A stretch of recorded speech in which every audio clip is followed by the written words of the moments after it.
Okay, we're set for another week right here on the program. It's Kelly and Company. Thanks for being with us on today's show. Summer, it's around the corner. Is it? All right, love it.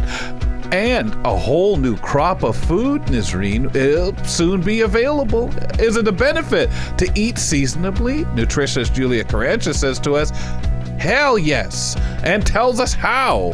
And are you ready to get a grip on your chaotic email inbox and finally clean some things up? Michael Babcock, he joins us with tips on organizing our email life. Hey, maybe he has tips on how to understand the 3-word email responses people get when you give back when you ask a question. This is Kelly and Company. Kelly MacDonald here. Follow us on Instagram and Twitter at Kelly & Co. AMI. The lady to interact with on Instagram and Twitter, our social media guru, Nazreen Abdel-Majid, also co-host of the show. So when you play on social media, Niz, I've been arguing this point with people because, you know, people say the media is so full of falsehoods and spreads all sorts of incorrect stuff. Lies, and poppycock, basically. Yes. But we also know how hard it is on social media to confirm certain things, and some of us are headline writers. We just take what's there, and that's your news report, all in that line you're able to fill in on Twitter in those many words, letters. It is. It's hard to find those good sources too, because a lot of people like butcher it and use AI to confuse us, and it's really hard to tell what's real and what isn't. And if you don't believe the media, I mean, when I started on Twitter, that's what I started to do. Follow certain media outlets. I like my sports stuff. I follow the reporters who report on those kinds of things. So I have found X that way, for me, convenient. I don't get into so many of that stuff. Oh, yeah, I see Elon Musk nonsense posts and stuff like that. I barely pay attention to that. And there are some things that I have just instantly take with a grain of salt. But then one would argue, so do you believe everything in the media?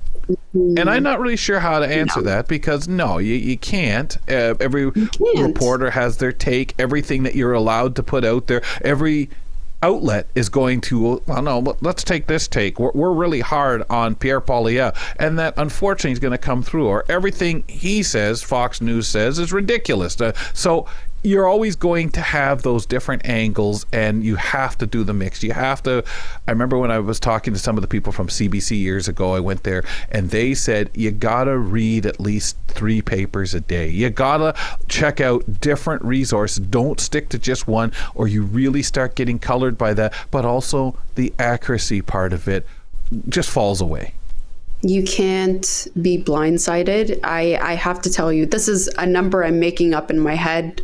Okay, this is not a fact, but I feel like 65% of stuff online is fake.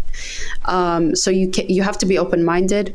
You have to just, you can't believe everything. You really can't use social media and be like, this is all true. No, it's not. So is that your comfortable number, or do you have something in your mind that supports that? Or is it what you use to keep yourself in check from buying into so much of that stuff? Yeah, I keep myself in check, and I really do mark the things that, okay, this is obviously not real. This is fake. You know, I find my sources and I do my research and correct myself, but people believe it. People do believe these things that are spread online, and it's unfortunate because there are some things that, you know, you really shouldn't believe. So it's hard to kind of show people the truth when there's so many people just lying on social media. Yeah, it really is. And again, we all have our own beliefs. I know lots of people say, no, what I'm hearing is from a credible source to me and how I want to put it out there. I know we all have our own, and, you know, whether the person is misguided, lying, incorrect information, or dead bang on. I'm sure there's plenty of things that people are, if you really could prove it, bang on. But you're still going to question, as you should, and, you know, use your own mind to say, now, hang on, is that right? And so many things come out of different places, and we go for the interpretation. We think we know because our favorite show host says this is blue, so okay, it's blue. That's right. It's Yeah. got to be blue because so-and-so who I trust. But it gets pretty down if you feel, but you still got to question them. You still got to, next you're questioning everyone, your mom, your dad, and that's tough. Oh, And I know I'm some so people glad do you that. brought the mom and dad thing because they use WhatsApp and Facebook to get their facts. And I'm like, no, guys, you can't use those things to get your facts. Don't trust social media. So they're like, oh, you know what? This person said this. No, it's not right. It is right. so- They were talking to me. I got it on Facebook, so it has to be true. That's right. No, It's got to be. It's got to be gospel. Come on. How dare you question the credibility of Facebook, folks? Yeah. Let's get into some professionalism here. Let's try to host and let's be professional here. All professions have a need to keep records, whether these are records of what was done or business accounting records for taxes. Veterinarian medicine is no different, and medical records are super important for veterinary care. Documentary for continuity of patient care. Still, records can be time consuming, so veterinarians have various strategies for getting these done. Dr. Danielle Joinkind joins us and is going to share some of her strategies for getting this stuff done. Danielle, welcome back. And I'm curious, in that little notebook of yours, what kind of things do veterinarians write down, especially regarding these records that we're talking about? Well, actually, writing records is a legislated requirement for Ontario veterinarians, as I'm sure it is for vets in other Canadian jurisdictions as well. Here in Ontario, there are actually standards set out by the College of Veterinarians of Ontario for what information has to be in medical records. And of course, most of this is common sense stuff, right? Right. You need information about your clients, like their contact info and address and all that. And you need information about your patients, what their name is, their breed, their age, all that stuff. And so, we also record background information, also known as a history on all problems, that people come in with their pets for, the physical exam findings, our assessments and treatment plans. We have to keep surgical notes, what kind of suture material did we use? How did we close that incision? Because there's different patterns for suture material, or sutures, prescriptions we gave out, any meds that were given. We keep a copy of all tests, the reports and the lab results, and we also record everything we talk to clients about. So that might be stuff from emails, texts, or phone calls, and advice that's given face-to-face. So you can imagine that recording all of that can potentially take a lot of time, Oh my God. And we've talked before in the show about what I've called medical ease, so using that medical specific terminology to describe these known conditions succinctly. But, we have a number of other strategies that we use too. So it's kind of difficult sometimes. Danielle, obviously for the legal part of it, get that. But how also in the average veterinarian practice, how much of this is also for the benefit of, hey, you can't be there around the clock. Someone else is going to encounter that client and have to deal with them, I'm sure. But I think sometimes we get the idea that you have your client, no matter what happens, what time of day, I'm taking my dog there, Danielle will be there waiting. And that, of course, isn't true, isn't possible. So I guess that's also another reason, just like anyone doing the treating, to have so much detail in that history. For sure. And, because you're right, sometimes I can't be there all the time, or, someone has to take their pet to an emergency clinic and, they say, well, I don't know, they put them on my dog on the little pink pills, and you're like, okay, well, let's get the records and find out what you were getting, So it's really important for that continuity of care, right? So that another veterinarian can read your records and say, okay, what did you see that day? What did you find? What have you done? And you can call a client and go over the lab test results, but, they don't always, have the background to really understand them. So trying to convey that to another person secondhand is really hard. So the records become even more important for things like that too. I know some people in the medical industry, they prefer paper over technology. How do you feel about it? I actually prefer the technology. Yeah. I find that, trying to write everything down is extremely time consuming, and the technology has a lot of benefits. I have had some people who commented that they didn't like technology because whenever they get a medical record from someone who uses a computer program, they get what's called the chronological printout.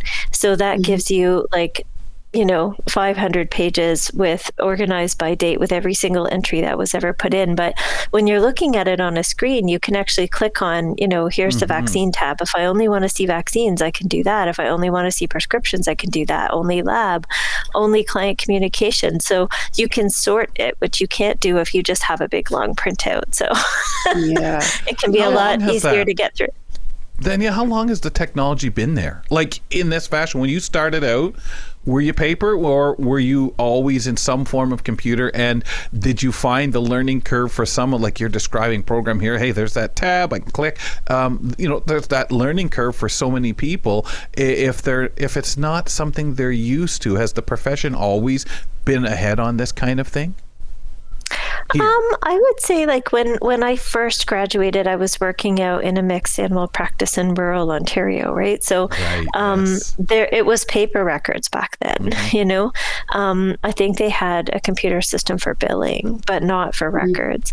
And then when I left that practice and, came back more toward the GTA type of area, there were computer medical records programs out. And so, I got used to using those. And the interface on a lot of them is pretty easy. I wouldn't say easy necessarily, but once you get onto the program and you start using it, and they a lot of them have commonalities. It's not that difficult to pick them up.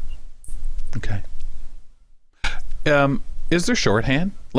You're trying to do so many things at once, but got to take the records. And I know I sit with my doctor and out comes the laptop, of course, and we're going to look at this. Or if you ask a question, well, let me see. And they're, zooming over to look at something. Is that kind of the way we can image it for yourselves? Walk over if there's something you're checking or whatever, as well as adding? Is it used for that multi-purpose? And do you have enough hands to do it all? Well, with the client? I'm not sure I understand the question. So you're asking me if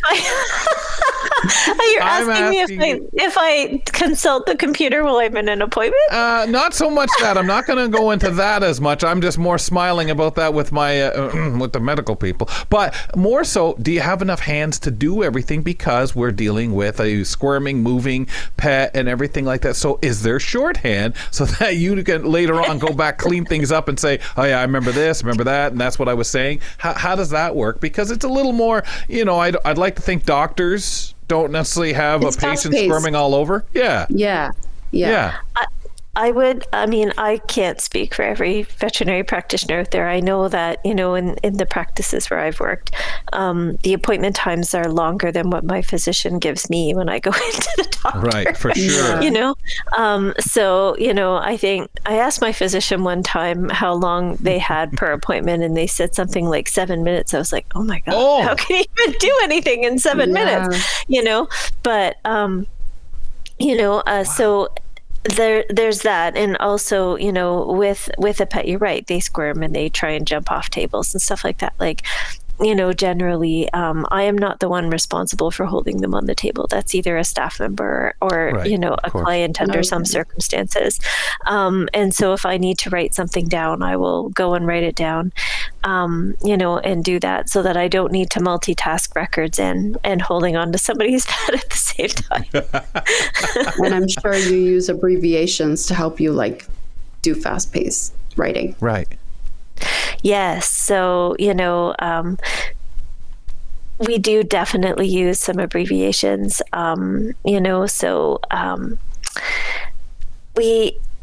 abbreviations can be a bit of a gray area, with medical records. So, as long as they're commonly understood by everyone, they're a valuable time saver, but it really isn't advisable to use too many of them or to use any abbreviations that aren't really commonly understood by other veterinary professionals, right? So, again, those records have to be understood to be of use. So, abbreviations aren't really forbidden, but they aren't exactly encouraged either. But, having said that, we use common ones all the time. So Actually, Is there like a public, not necessarily public, but for obviously you have a list of them so people, vets do know, or is it kind of a published like list somewhere that these are the accepted ones to use if you must? I have actually looked for a public list and was unable to find one personally. Okay. So but there are certain that seem to be, I'm so sorry, goodness, my throat is all scratchy. There are some that seem to be commonly in use in the profession. So, it's kind of generally understood that these are, are in use.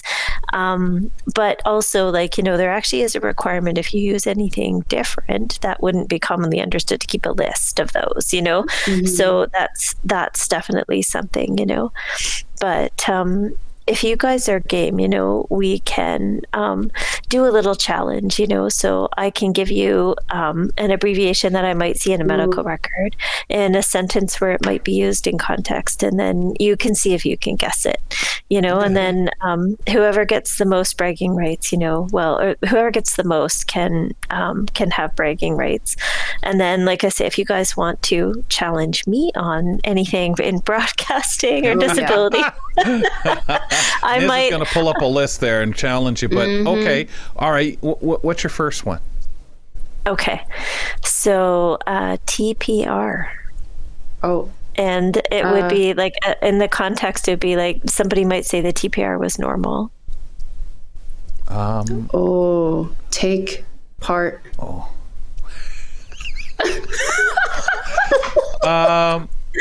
Kelly, wow. you know. TPR. Wow, no way. I have no TPR.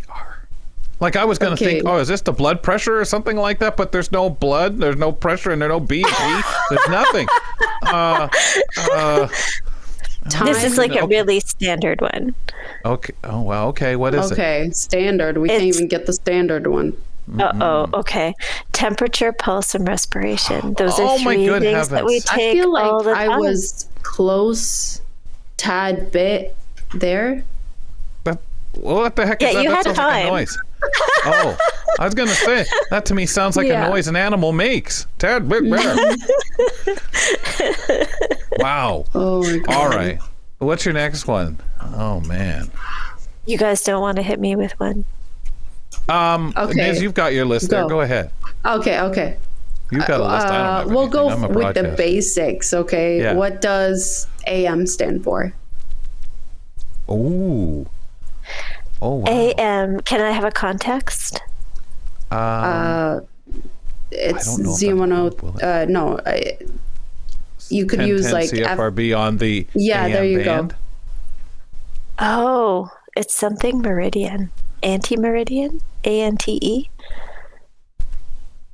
No. Amplitude modulation. No, it's amplitude modulation. Yeah. Of course, because of just like- sound, right? Yeah, like when you think of like Z103.5 FM, frequency modulation. Oh, and, of course. yeah, AM and FM. Yep.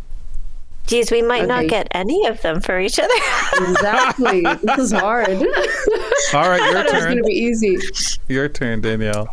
Okay, what about CRT? Isn't that a computer ray? And so what is it? if I was going to give you...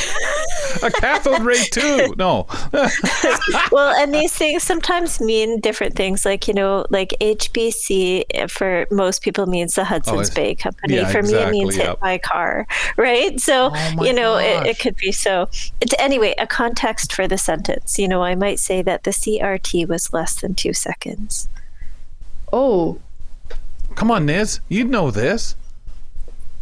Get honestly, a point. I was going to guess something totally different from that context. Less than 2 seconds. So does that have to do with how about reflex in some way? The reflex? The Sort real of. time, the Yes. blood circulation. Yes. I don't know what the first word is. There you go. It's So- capillary. Yep, capillary refill time. Yep. So Okay. if you I've push heard on your that term fingernail. before, so Oh, Yeah, there you we got go. one there, Niz. You got one. All right, Niz, hit her again with a broadcast one, please. okay. Wow, that was good. VO. This is very basic. Yeah, VO. Go for it. And a context. Give her a sentence. Yeah. Oh, oh my God, help me out, Kelly. VO. After we finish the show, I have to go into a studio and record some VO. Ooh, yes. Voiceover. All right. Oh, yeah. Yeah. Okay, I that got was it. so- I was going to that was say so video simple. or something, but voiceover. Okay, that makes sense. Okay. All right. What do you got Okay. for us, Danielle? I am. So if I said gave 0.2 cc's of Benadryl, I am. Obviously medication related. I am. Yeah. I don't know what the M would be. I'm assuming like an intravenous What's the You're context close. maybe in again? mouth. Maybe in mouth. Gave With the injection? 0.2 cc's Benadryl, I am. So in intravenous, is that right? Maybe. Internal. Intravenous is IV. Yeah. Okay. Is sorry, two internal the words. So first word? I was going to say in mouth Internal. instead of orally. It's like Internal, not- it's- internal medicine. It's well, actually, you could actually. That's another way we might actually use that acronym for internal medicine. medication. But in the Okay. context they gave you, it was intra, which means like within, muscular, right? so yes. if I gave an injection in a Injection muscle into the instead muscle. of in the vein, right? oh wow. Okay. All right. Niz, what else you got up there, Niz? These are great, by the way, Nizreen. I'm glad you found those, and we know Danielle's got perfect ones here. Okay. All right, what do you have? Okay, I'm gonna say AC. So the context is it's a type of radio format. Oh, like a file extension on a computer file, No. but No. if a radio. Oh, No. Hang on, Niz. Can I? I might be giving too much, but I doubt it.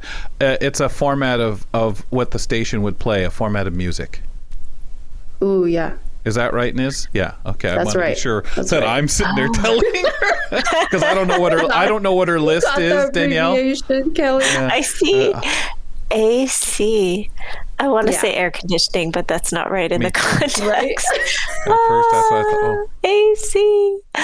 Oh Ding, my ding, goodness. ding. A format of music that the station would play. You Give know, up. Like a a genre rock of music? station. Yeah, like you have Yeah. a rock station, Yeah. a top 40 station. AC is a. It's a accessibility Look, you can't do that. commitment. Oh my gosh, close. Close. We'll It's say not close. even close. No, Kelly. We'll say Adult close. contemporary. Adult contemporary, of course. Makes okay. sense, right? Okay. All That right, makes Danielle, how many more do you have for us?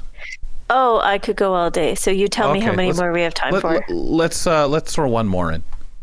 Okay. Okay. I'm ready. Let me see here. Okay, here's one that isn't necessarily strictly toward veterinary medicine, so it might be taken in context. So how about LMOM? And the context of the machine would be called client, no answer, so LMOM. Wow. LMOM. Low muscle. Okay, you got the rest, Kelly. I'm not with your first ones. I'm like, huh? Oh, The context will give you some help. So Okay. the sentence in the context was, I called the client, there was no answer, so LMOM. Oh, L- Like I've I never say, heard of may- that abbreviation before. no. I would think you'd have to wait or call back, or make a decision right now, but I don't know what the letters would stand for. Like, Yeah, that one's hard. Come on, we're giving you is. easy ones. You're giving us hard ones. and Danielle say, "No, you're not." It's not that hard. I know Again, I once can we even hear- tell what's hard and what isn't. Bias. Oh, wow. All right. What is it, Danielle? Okay, go. Message on machine. Called my client. God. Message no on answer. So left machine? Message on Oh machine. God, yes. Okay, when you say it like that, it does sound easy, but no, we wouldn't have gotten it.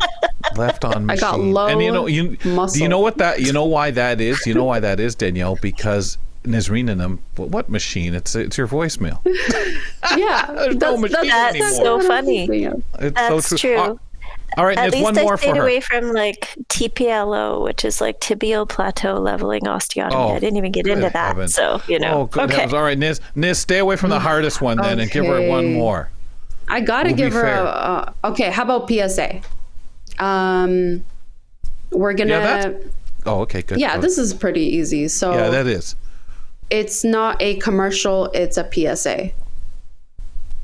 Public It's not a service prom- announcement.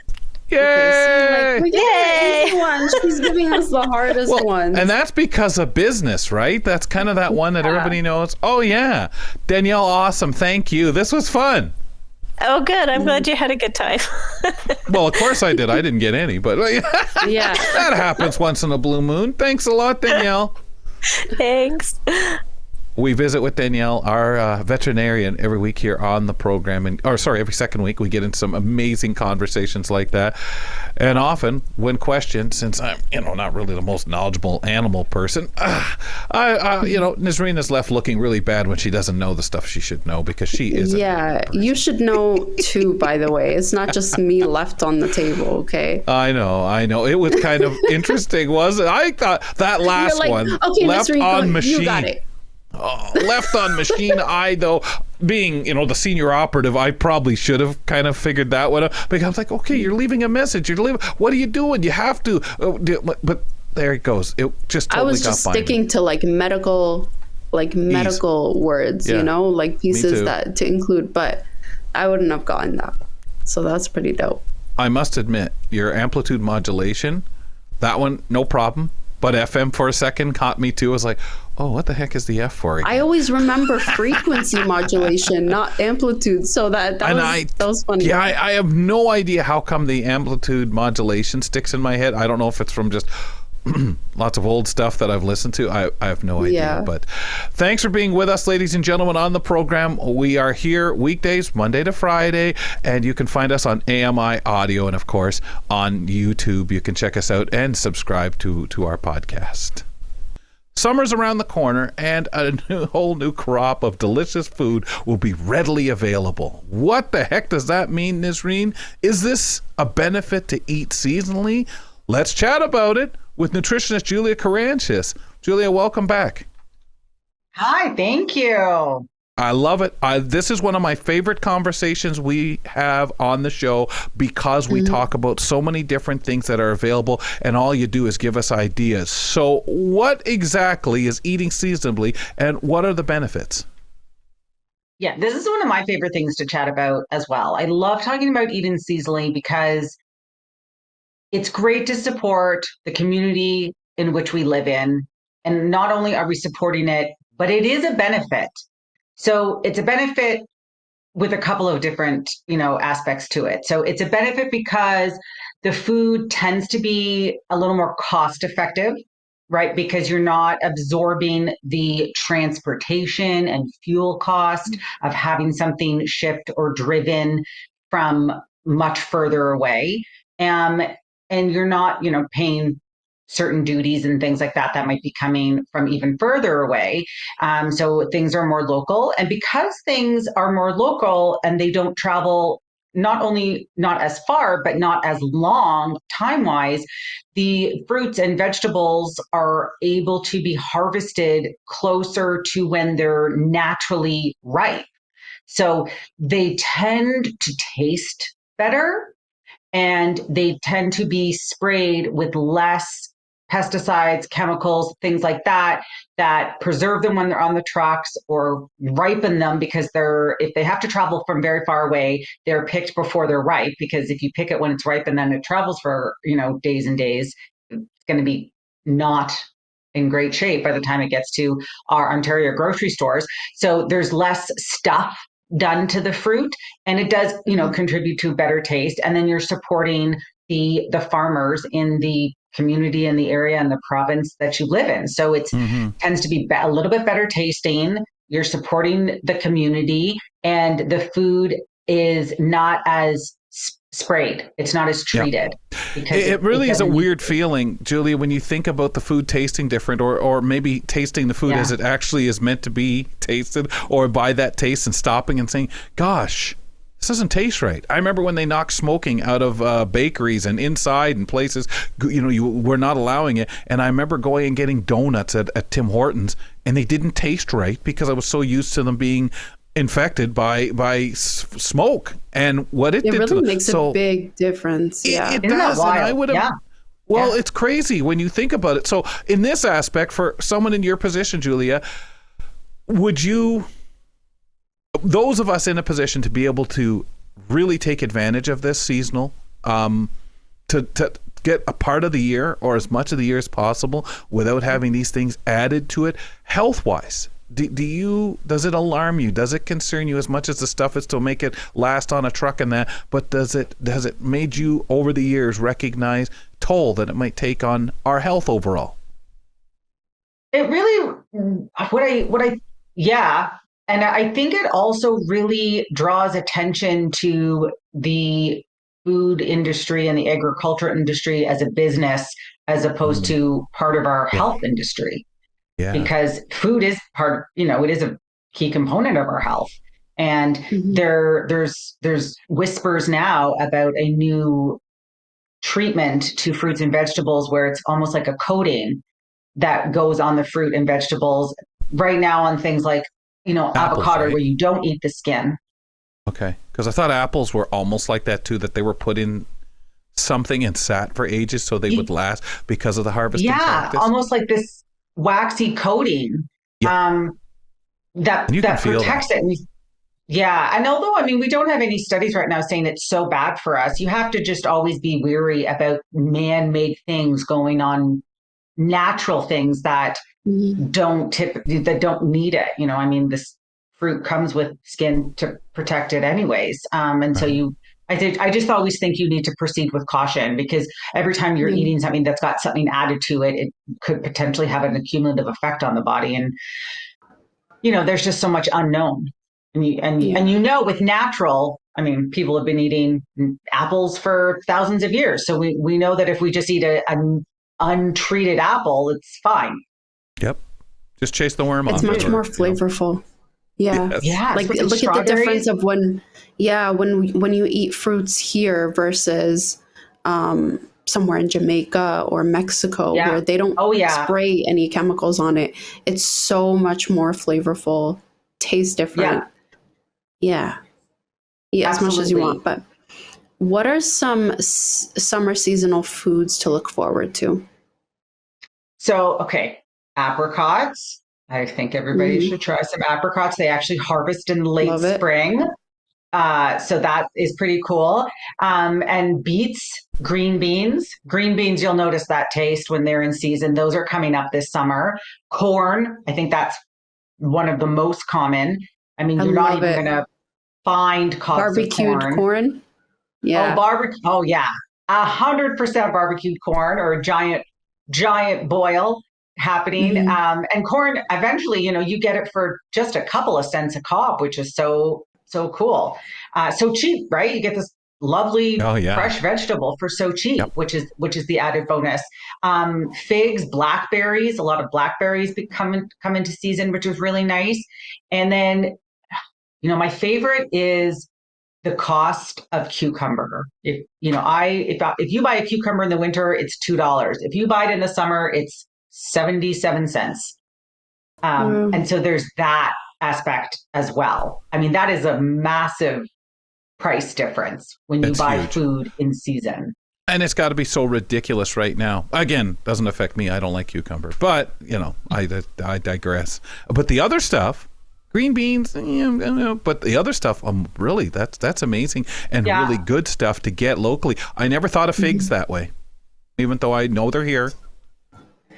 Yeah, I know, right? They are here, and apricots are here, and apricots. A fresh apricot, it's like a tiny little peach. Oh, so if you eat peaches, maybe try an apricot. And we're coming up into, we're getting into early spring now, and those are going to get harvested late spring. So we're right in the, right approaching that season, which is really nice. And so I do think cost alone, there's a massive perk to eating seasonal. It's a really great way to work around a food budget. So which seasons do you find it most difficult to eat seasonally in Ontario?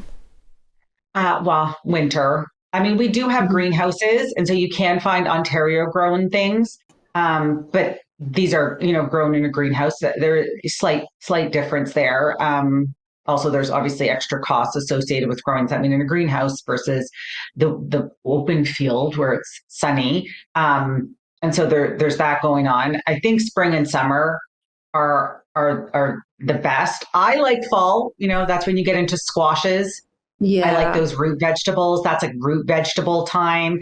You get a lot of vegetables then as well, and so that's a bonus. But root vegetables require a ton of cooking. Summer is when you get all the stuff that you can just eat raw. Yeah. We Just won't wash say them off and cucumbers away again, you go. but yeah. Um, What do you find, Julia, in the length of time stuff stays around? Especially, I'm going back to the summer, and I'll go like no matter when. I mean, obviously we know how lacking we are in the wintertime, but a lot of us don't know necessarily, oh, the apricots are coming up at this point. Do we, in our country, when we're looking for this stuff, is there enough of it where if you know the season roughly, it's going to be around? There is enough supply. So instead of us defaulting to, well, I'll just get them from California, that we know better. Yeah. Yeah, sometimes, yes. I mean, peaches will come up later in the summer. And I don't know if I've ever had trouble finding peaches. They're always available. Corn, you'll notice, will dwindle, of course. Yes. You know, berries can be hit and miss on occasion, but I think for the most part, there is. Grocery stores do tend to highlight Ontario grown food, which is, I really love. I love that about them. There tends to be, a feature about them. They either used an emblem, depending on placement in the store. The grocery stores will highlight it, grown by Ontario farmers, something like that. Sale flyers are really great. And so if you even just follow a sale flyer, and go at the beginning of the sale, because Kelly, to your point, yes, at the end of the sale, those blueberries that are normally $5.99 that are $2.99 are probably going to be gone. Yep. Yeah. Or you're getting the not so good. And I understand it's going to be affected by the weather. I understand there's only so much of, I'm going to buy a whole bunch of this and freeze this stuff at home for one space. And some things you just don't want when you unfreeze them. So, no matter how great it is, doing it at home, it could be a little soft. Versus if we can't find fresh seasonal produce, do you still recommend the flash frozen? Always. Absolutely. And if you're somebody who is creative in the kitchen, like green beans, those are coming up.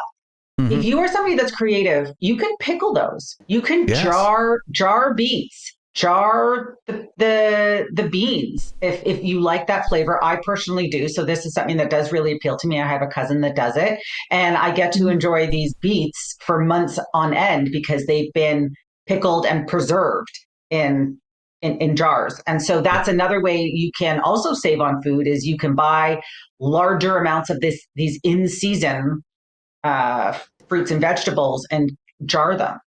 We used to have a pear tree in my backyard growing up, and my grandmother would pick the pears and she would jar them.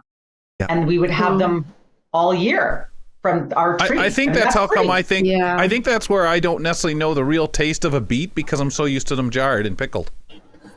Yeah, but they're so beets good. are great. They take forever to cook, but they're so great, and they're very good for your heart. I mean, there's so many lovely nutritional benefits from a beet. There's a huge nutritional impact there. People take beetroot powder.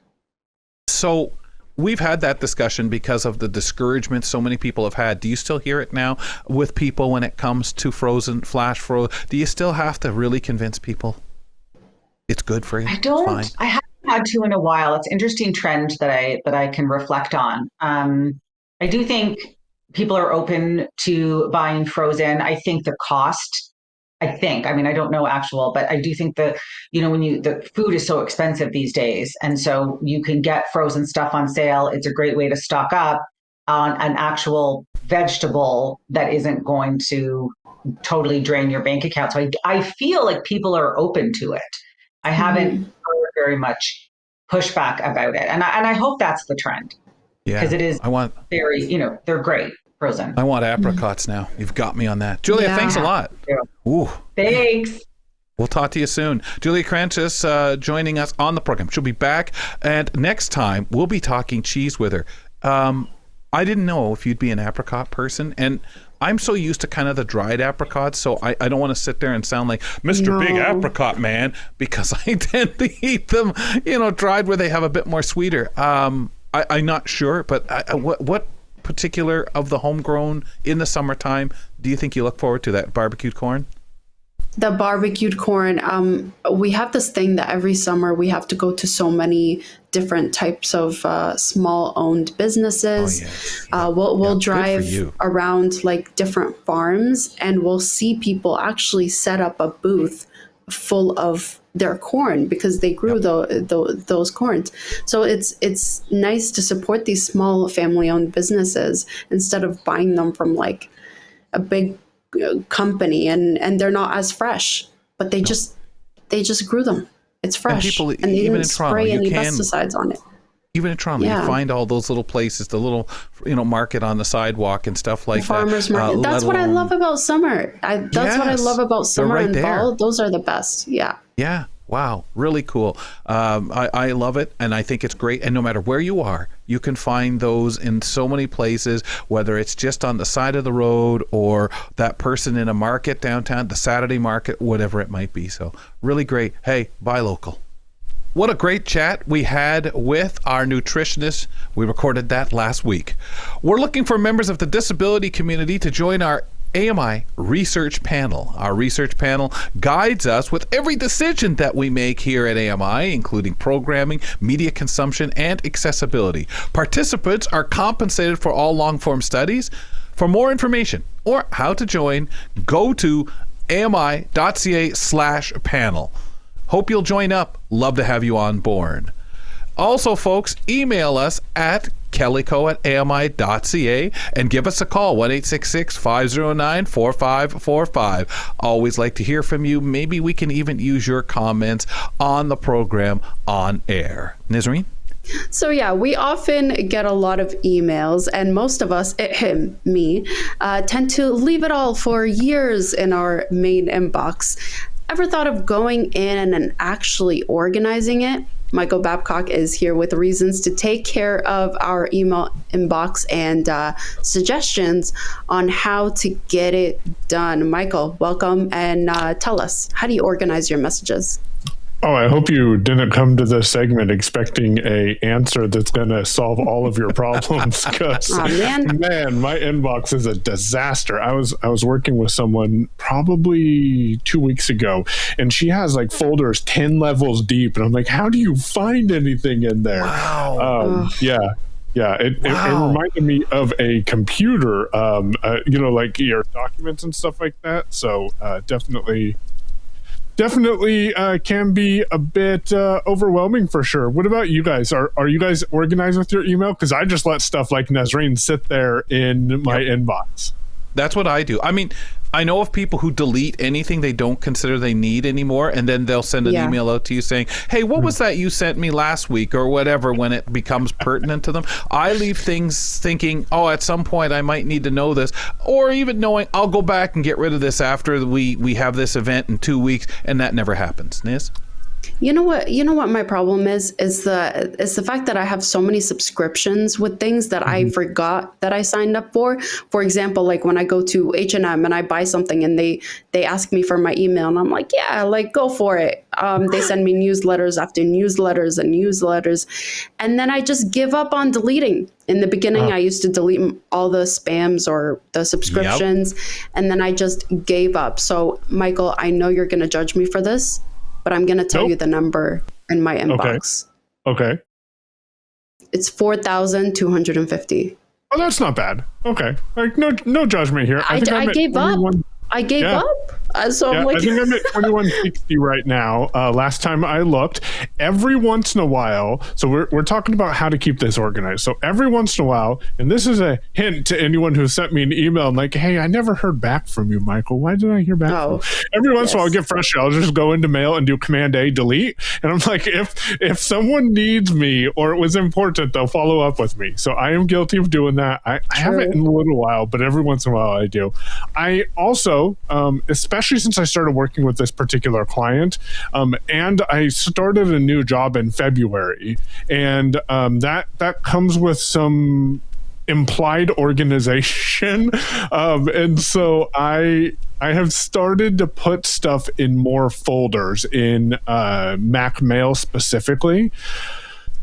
I'm not as efficient at that as I want to be. And of course, you know me, I like to set up some automations to do things. So one of these days in the not too distant future, I'll set up a keystroke where I can just hit one keystroke and it moves that message to the folder. Kind of like Nezarine, though. The problem is I'm subscribed to so many different newsletters and email lists and all these things. One of the things that I've done that has helped me a lot with condensing the amount of emails that I receive is I'm on a lot of groups.io groups. These are discussion lists, and they are primarily high traffic for most of the lists that I'm on. I used to think I need to get every single one of those messages so I can be fully informed. And then I thought about it and I realized I don't actually read every single one of those messages. I'll read the subject lines, but usually the subject lines don't tell you much. So what I finally did is several emails I went no mail on, which means they don't or several groups I went no mail on, which means they don't send me any emails anymore. If I want to get those groups, I'll go to groups.io and log in and access the messages. And it's actually not as daunting of an experience as someone might think. And then I also use Lire, L-I-R-E, on my iPhone, which is an RSS reader. And I'll subscribe to those groups.io RSS feeds, especially if they're just informational groups and I don't have to respond to them, because that's a good way to keep abreast on the messages when you're in the mood to go through and read information. And so Lire has helped me a lot with that. You can set up rules in your inbox using either your client like Outlook or Mac Mail or Thunderbird if that's what you're using. And you can also set rules up on the web interface for the server side for the email service provider that you're using. So my small business pays Google $13 or $14 a month, something like that. We pay Google so I can have Google's flexibility for their Gmail email interface, which allows me to go in and set up rules that says, hey, if this says click here to unsubscribe, then just throw it in the trash. I haven't set that one up yet, but that's a quick way to get all of those emails from those newsletters out of your inbox. We don't because we're afraid, Michael. Like if you put stuff like that, there's so many of these great tools, but I think some people get one case out of 1,000 that I don't want that just thrown in the box. And that, I mean, I like the rules because when we get a lot of content, especially from other journalistic entities, and had to keep track and look for stuff, you could set up your filters and everything like that, what you wanted, but then you wanted to be sure those things, by making a rule, would come to a different place instead of flooding your inbox. So I've kind of been okay with those, but I know that would be my biggest thing. If I said unsubscribe to this, or if I don't respond to I'm not using it, get rid of it. Yeah. FOMO. Email is the biggest fear of missing out, I think, because you might think that I'm going to miss something very important that happens to have that unsubscribe link, and that's why you don't set up that rule. I think that's why I don't do it. Yeah. I did find a solution that automates a lot of that, but it does require your input and your configuration of it as well. This is a full transparency. This is a paid service. You don't have to pay too much for it, but I think it's worth it. Right this minute, I'm not paying for it, but I go back and forth with them, and I'll pay for a year, and then I'll quit for 6-8 months and say, this inbox is ridiculous, and I'll go pay for them again. So this is a service called SaneBox, SaneBox. And what SaneBox does is if you connect them to your email, again, I use Google, so I connect it to my Gmail email account, then they'll read they don't sit down and read your email, but they go through and use an algorithm to determine on your email what might be important or what's something you can wait until later to handle. And then they use folders or labels in Gmail that all start with the @ symbol. So for example, if they think that something you can deal with later can be dealt with later, they'll put it in the @SaneLater folder. And it's your responsibility to go back and take a look at that @SaneLater folder folder. And sometimes I forget to do that, and that becomes a bit overwhelming. But Yeah, I would imagine. they also have @Sane News, which allows all of your newsletters to go to one place. And then they have my favorite thing, and this is probably something that some of us may or may not use. We get those emails from those big department stores that honestly we're never going to read anymore. What you can do is you can move one of those emails to your @Sane black hole, and then any emails from that particular commercial entity or place that you no longer want to get their emails from will automatically go into your Sane black hole, and you'll never see it again. Wow. So Can you that go in there and reverse that just by going and putting it in your inbox or something?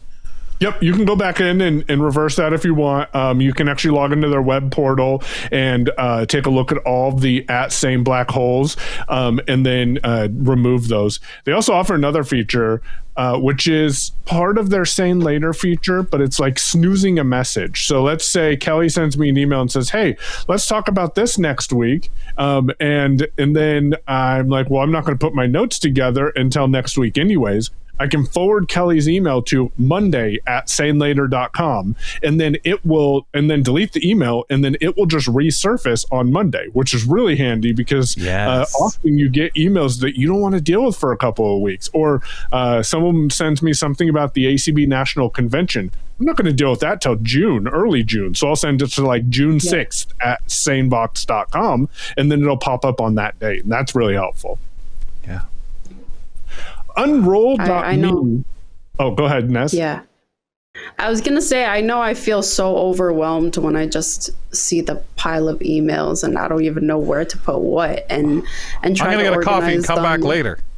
Exactly. I'll just close it and like pretend that it's gone. Done. I'm done. Yeah. Unroll.me is another great service. I don't use them. That was the first one, kind of like SaneBox. They give you a list of all the newsletters that you're subscribed to. You can go through, check all the boxes, and hit unsubscribe all at once, and that'll let you unsubscribe from bulk newsletters very quickly. Remember that on iOS specifically, there's now a button that says this message is part of a newsletter or something like that. Tap here to unsubscribe, and you can tap that and then hit send, and it should, I use air quote, should unsubscribe you. I don't use that, but that's an option. And then most of your email newsletters are supposed to have an unsubscribe link at the bottom of the email. I've always been a little suspicious of those links because to me, if someone clicks a link in my email, they're just telling me that they're actually there and reading the email all the way to the bottom. Right. So maybe that's what they're telling other people too. Real quick, I just want to mention 2 facts that you can use to quickly navigate your inbox, especially with Outlook Classic. If you're a JAWS user, you can do JAWS key space and the letter T for table. That'll put you into table mode, and then you can right arrow to the subject line and just down arrow from the subject. So you don't have to hear who everything's from, or if it's an external sender, you can just go to the subject lines and just down arrow. In relation to that, under the Outlook view menu, you can go customize your view. So I don't personally care what the size of a message is. So I just delete that out of what JAWS tells me. And then I do want to hear a brief preview of the message, kind of like you can on iOS. So in the view, I add the message column to my view of my inbox. And I typically put that above the date. So when I'm going through my email, I hear sender's name, subject line, and then the message, which is typically the first couple of lines of the message, and then the date. And that's how I've organized that. So I can quickly get through and say, oh, that's important, or that's not important, let's delete it, or just hit down arrow and think about deleting it next week.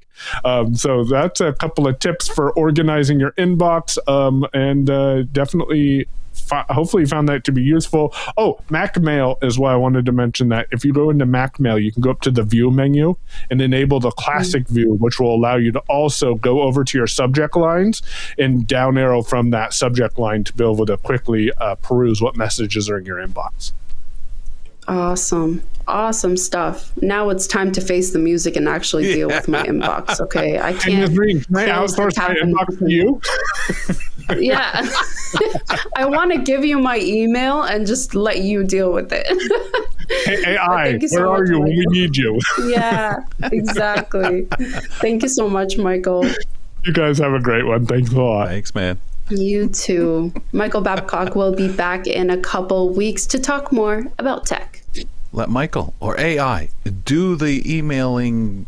I was going to say walking, but I guess it's really walking it over to the black hole. Like that's just amazing.